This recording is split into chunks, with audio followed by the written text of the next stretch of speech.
Halo Caster, perkenalkan aku Shakira. Hari ini aku sebagai host dari sini ada narasumber bersama Mister Taufik. Halo, assalamualaikum teman-teman. Waalaikumsalam warahmatullahi wabarakatuh. Jadi hari ini aku mau nanya. Jadi hari ini kita tema tema pembicaraan hari ini kita itu tentang perjalanan spiritual. Nah, aku mau nanya nih Mister, definisi perjalanan spiritual itu apa? Ya, dari spiritual juga dulu ya. Dari Nah, spiritual. Spiritual itu berarti katanya dari spirit ya. Spirit itu yang memiliki arti jiwa, rohani, keagamaan dan sebagainya. Jadi saya bisa artikan perjalanan spiritual itu adalah perjalanan ya jiwa ataupun keagamaan seseorang untuk mencari suatu makna kehidupan. Gitu. Jadi perjalanan seseorang gitu ya. Baik itu nanti outputnya apa, jiwa ataupun tentang keagamaan gitu ya. Untuk mencari sebuah makna dari situ. Makna apa? Makna kehidupan. makna kehidupan. Jadi maksud dari makna kehidupan, jadi perjalanan spiritual ini kita nyari jati diri kita. Iya, bisa jadi kalau misalkan berkenaan dengan jiwa kita, maka itu bisa saja itu termasuk ke dalam mencari jati diri kita gitu ya. Kadang kita bingung mencari jati diri kita gitu. Kalau untuk cara-caranya perjalanan spiritual itu kayak gimana? Cara-caranya jadi tahap-tahapnya ya tadi ya. Ya, Yang tahap-tahap. tadi tahap-tahapnya itu kalau menurut saya ya, tahap-tahapnya itu ada ketika kita tidak tahu dulu ya, tidak tahu terus menjadi tahu lalu nanti evaluasi. Nah, evaluasi ini hanya orang-orang yang mengerti dan juga paham ya, memiliki jiwa yang peka. Jadi ketika kita tidak tahu di level yang pertama, kita tidak tahu mengenai sesuatu, maka kita mencari tahu hal itu ya. Mencari tahu hal itu ya. Kadang ada orang yang terjerumus dulu gitu ya, tentang mencari jati diri untuk melakukan perjalanan spiritual itu. Jadi ada yang terperosok dulu, setelah itu kalau misalkan dia sudah paham, ketika di tahap evaluasi ini dia akan mencari tahu bahwasannya oh ternyata jalan ini tuh salah. Dan orang-orang itu adalah orang-orang yang pintar dalam menangkap sebuah nilai, dalam menangkap sebuah hikmah ya kalau di dalam Islam, hikmah dalam kehidupan kayak gitu. Jadi ada kalau menurut saya ada 3 tahap untuk mencari sebuah makna kehidupan atau hikmah ya yang sering kita dengar gitu. Jadi kalau untuk yang tidak jadi rata-rata yang melakukan perjalanan spiritual itu yang udah mengerti makna kehidupan gitu rata-rata. Rata-rata ya enggak semua Nggak justru semua. ya. Jadi semua orang sekarang ya, saya kira saya juga teman-teman yang lain mungkin sedang dalam perjalanan itu gitu. Bukan hanya yang sudah paham tetapi semua orang menjalankan hal itu gitu ya. Tergantung nanti kita memahami makna dalam sebuah perjalanan hidup itu atau tidak gitu. Ada yang kalau kita sebut hidayah gitu ya. Ada yang gampang banget nangkap hidayahnya gitu ya. Tergantung nanti di dalam hati kita gitu. Menyikapi sebuah hal tersebut gitu. Ada yang gampang, ada juga yang eh, mungkin harus beberapa kali Allah perlihatkan gitu ya jalan yang benarnya ataupun akibat dari sebuah perjalanan itu gitu. Ataupun ketika kita terperosok gitu ya Allah sudah perlihatkan tetapi kita belum belum saatnya.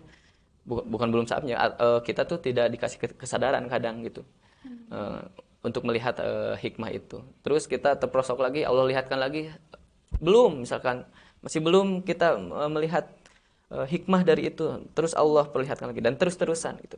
Nah, Diperhatiinnya terus-terusan gitu ya sampai iya, kita melihatnya gitu. iya, sampai hati kita gitu ya melihat sampai mana gitu. Allah melihatkan terus-menerus hidayahnya gitu. Tergantung kita menangkapnya seperti apa. Ada yang cepat tadi ya. Ada yang cepat gitu ya. Orang yang cepat itu orang pandai dalam memaknai sebuah kejadian. Ya. Dia itu adalah orang-orang yang pandai untuk mencari hikmah dari setiap kejadian. Seperti itu. Berarti kalau yang belum terlalu apa sih, belum mengerti makna kehidupan itu ya, jadi kalau dikasih hidayah belum ngelihat gitu Iya, jadinya. belum nangkep gitu Belum ya. Mungkin nangkep. belum istilahnya belum nangkep aja gitu ya. Jadi kalau misalkan eh, Allah perlihatkan hidayah gitu ya. Ternyata dia belum nangkep, terus dia menjalankan kayak biasa aja gitu. Hidupnya nggak ada maknanya gitu. Jadi kayak Kata dia, jalannya biasa aja gitu. iya Jadi gitu dia kayak, kayak udah gak ada apa-apa gitu. gitu. Padahal, Padahal padahal ada ininya gitu, iya, ada kalau kita hidayahnya. kalau kita misalkan terus terus menerus memikirkan hal itu, ternyata oh ini ada maknanya loh gitu dalam kejadian ini. Ternyata membuat kita semakin apa gitu. Semakin apa dan sebagainya. Contohnya kayak seperti orang yang misalkan tabrakan gitu di jalan. Hmm. Terus tiba-tiba ada tronton gitu ya, ada tronton, mobil tronton yang gede, terus tiba-tiba trontonnya itu ngerem dan akhirnya si orang yang mau tertabrak itu misalkan masih hidup ataupun masih diselamatkan oleh Allah Subhanahu wa taala. Nah, kadang orang-orang yang tidak melihat itu adalah sebuah hikmah ataupun sebuah hidayah dari Allah untuk dirinya menjadi lebih baik lagi, kadang ya udah itu mah eh, sesuai dengan alam aja gitu. Enggak memikirkan bahwasanya itu teh Allah loh yang memberhentikan orang itu untuk ngerem dan memberikan kita kesempatan untuk menjadi hidup yang lebih baik lagi gitu. Kalau biasanya aja ada sih beberapa kejadian kayak mau tabrakan, tapi ya alhamdulillahnya masih keselamat. Tapi itu kenapa ya dia kayak masih nggak apa, kayak bukan apa-apa gitu, kayak oh gak ada apa-apa, bagus sih, untung gitu gitu. Tapi kayak dia tuh sebenarnya tahu sebenarnya dia tuh tahu kalau dia itu kayak masih dikasih kesempatan, tapi dia kayak nggak terlalu peka atas apa yang sebenarnya terjadi gitu. Nah itu gimana tuh? Nah, ya ya. Itu kalau itu menurut apa ya? Menurut karena masing-masing orang itu berbeda-beda Syakira ya. Saya sama Syakira sama teman-teman yang lain mungkin berbeda-beda dalam kepekaan ya tadi ya, tentang kepekaan. Misalkan saya pekanya ketika melakukan sesuatu hal ternyata itu adalah salah misalkan ya. Ternyata berakibat kepada keluarga misalkan.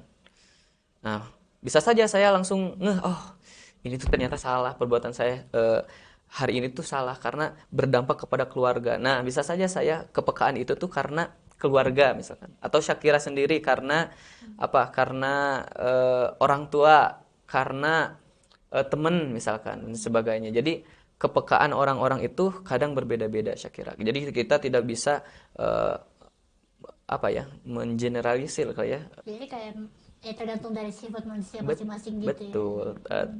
Tergantung dari masing-masing. Syakira sama saya juga sudah beda gitu ya. Iya beda-beda, karena kan setiap orang beda-beda ya. Iya, gitu. Berarti tergantung dari, jadi itu berarti perjalanan spiritual nih tergantung dari kepekaan kita sendiri gitu, dari hati, Iya. dari mengertinya kita ke kehidupan gitu, makna kehidupan. Tentang makna kehidupan. Gitu. Jadi cuman kayak ya udah, kalau yang gak ngerti ya udah kayak ya Iya, udah biasa aja gitu, iya, gak ada apa-apa, jadi kayak cuman iya makanya. nyamuk lewat gitu ya. Iya, kayak kalau misalkan ada sesuatu padahal itu adalah hikmah, kata dia mah ah ya udah we gitu. Jadi Ya nggak udah nggak baik, bermakna kan hidup teh. nggak Kalau bermakna. kalau kita misalkan apa-apa gitu, ada kejadian apapun, terus kita ingat-ingat, terus oh akibatnya apa gitu kan? Akibatnya apa? Nah, lalu maknai sama kita. Oh, gini tuh nggak boleh. Oh, ini tuh ternyata mengingatkan saya supaya saya teh harus lebih soleh lagi misalkan. Oh, saya tuh kata Allah mungkin masih banyak dosa gitu ya. Allah kasih kesempatan saya untuk kayak tadi ketika mau tabrakan gitu ya. Allah kasih saya kesempatan lagi untuk bertaubat kepada Allah. Nah itu Gitu. kalau misalnya yang kayak misalkan ya yang dirawat di rumah sakit, kan ada yang nyampe koma beberapa bulan, bahkan ada yang bertahun-tahun kan ya, tapi mereka masih sadar lagi tuh, berarti dikasih ini berarti Iya betul. Kalau dikasih hidayah ya. tergantung kita memaknai seperti apa. Kalau kita memaknainya seperti itu dan ujungnya adalah Tuhan misalkan, berarti kita memaknainya dalam hal agama Hal gitu. Dan juga rasa apa nanti yang timbul dari itu, rasa syukur ya. Rasa syukur Allah masih memberikan kesempatan, masih hidup, maka kita istilahnya masih bisa minimalnya istighfar gitu ya. Astagfirullahalazim, mengingat dosa-dosa, mohon ampunan kepada Allah.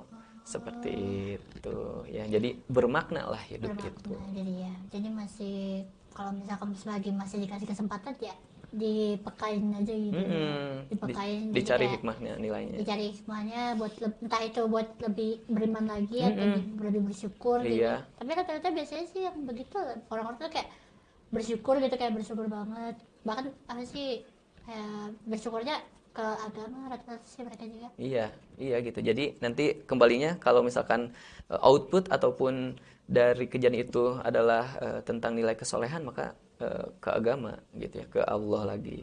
Ujungnya ke Allah lagi. Karena tadi apa? Nilai syukur tadi gitu ya. Tapi nggak harus berkaitan dengan agama, nggak ke agama juga kan ya seharusnya yang perjalanan Iya, spiritualnya. iya. Tidak hanya agama kok. Jadi Tidak hanya agama, jadi semuanya juga tentang kehidupan. tentang kehidupan kita termasuk jiwa dari dalam gitu kan ya, kayak Iya, yang tahu. jadi kayak misalkan kedewasaan, gitu-gitu. Jadi tentang memaknai kehidupan inilah gitu ya, semuanya gitu, semuanya yang ada di dunia ini. Tapi kalau untuk orang-orang yang udah kena akibat tapi dikasih hidayah mereka kayak gak nyadar, itu gimana tuh? Kayak misalkan kecelakaan motor itu mereka kayak cuman luka ringan aja gitu kan, entah apa gitu lah, kayak Iya. kalau ringan mereka kan otomatis masih dikasih ini kan kesempatan lah ya, nggak kenapa-napa, nggak terlalu kenapa-napa gitu kan. Tapi mereka kayak gimana ya, belum menyadari gitu, mereka belum menyadari kalau itu hidayah, Iya. belum hatinya belum terbuka, belum tahu peka, karena kan kayak belum sadar gitu lah Ya. istilahnya. Dia udah tahu itu sakit, itu akibat sakit, tapi dia belum belum belum ngeh gitu kalau itu teh hidayah. Hmm, Akibat dari akibatnya itu gimana tuh iya. kalau itu? Ya itu dari berbeda-beda ya. Karena tadi saya bilang karena setiap orang berbeda-beda, mungkin saja kondisi hatinya juga berbeda-beda. Hmm. Tadi ya ada yang cepat nangkepnya, jadi ada yang lama, harus berapa kali Allah tampilkan akibatnya. Kadang ketika levelnya pun kata Allah ditingkatkan lagi, ketika misalkan sudah level tertentu, nah dia baru sadar ternyata. Gitu. Jadi kadang kita juga misalkan kalau punya teman ataupun sahabat yang ingin kata kita teh berdoa, ya Allah semoga dia dikasih hidayah. Kita juga harus sabar karena kita nggak tahu nih teman kita itu batas levelnya sampai mana. Iya. Gitu. Jadi itu tuh berbeda-beda ya. Jadi tingkat kepekaannya, tingkat kepekaannya terhadap sesuatu, hatinya juga, kondisi hatinya dan sebagainya. Itu saya kira. Gitu. Jadi tergantung kepekaan hati, arti makna kehidupan gitu kan, tergantung udah paham atau belumnya gitu kan ya. Yang penting kita kayak tadi itu tahapannya tuh nyari tahu dulu ya, kayak gak tahu apa-apa, nyari tahu secara dalam. Iya, terus terus baru kayak pas udah tahu evaluasi. evaluasi, kalau dari misalkan yang mana ini sama kau yang ini, baru dia memutuskan buat di situ ya. Iya. Dan nanti akhirnya kenyamanan lah gitu ya, kenyamanan. Tergantung dari ini ya juga. Nah, Iya. Gitu. mau tanya nih kan, ngomong-ngomong tentang ini nih, perjalanan spiritual ya. Kan bisa bilang tadi kan sesuai dari ini mereka, kepekaan mereka sendiri kan. Nah, aku masih penasaran nih. Kan ada orang ya, ini sebenarnya ke psikologis sih, cuman aku mau tanya aja menurut agama menurut Islam. Kan ada nih orang yang depresi, dia udah tahu kalau bunuh diri itu kayak gak boleh, gak enak kan, di sana juga gak tenang kan ya. Nah itu mereka udah tahu tapi mereka tetap lakuin. Nah itu gimana tuh biasanya kalau begitu? Kalau seperti itu emang harus tidak boleh langsung kita tuh menuntut dia. Jadi harus sabar ya. Kalau dalam Islam itu kalau misalkan depresi apapun gitu ya, harus sabar. Harus sabar, menerima. Nah, ini. Ya, kalau misalkan ada cobaan, terima, hadapi gitu ya. Hadapi dan jalani aja. Kita serahkan aja kepada Allah. Yang penting kita berusaha gitu semaksimal mungkin. Semaksimal mungkin, jadi setelah selebihnya diserahin ke Allah Iya. gitu ya. Jadi kayak Allah yang nentuin gitu. Iya, susahnya. iya. Karena orang yang depresi itu kebanyakan overthinking ya. Saya kira jadi kayak takut melakukan hal apapun gitu. Padahal Allah loh yang nentuinnya. Kita mah cukup ikhtiar aja gitu seoptimal mungkin. Nah itu ya, Gitu. yang overthinking itu berarti dia terlalu memikirkan hal yang tidak pasti yang dia nggak tahu gitu ya. Iya. Iya, seperti itu. Padahal mah Allah udah gariskan kok. yang udah penting mah nentuin kita takdirnya begini ya, iya. tergantung dari usaha juga Yang ya. penting adalah usaha dah itu. Ikhtiar. Usaha, doa juga, dan juga nantinya akhirnya tawakal. Gitu. Oke, yang penting tawakal, ikhtiar gitu ya. Yang penting jangan terlalu dibawa kepikiran banget gitu ya. Karena kan Betul. kita nggak tahu ya masa depan orang-orang kita tuh bakal kayak gimana gitu ya. Tapi yang penting apa? Yang penting tawakal, ikhtiar. Iya, itu dia. Baiklah, sekian untuk hari ini. Makasih, sekian dari aku. Kita ketemu lagi di konten selanjutnya. Assalamualaikum warahmatullahi wabarakatuh. Waalaikumsalam warahmatullahi wabarakatuh.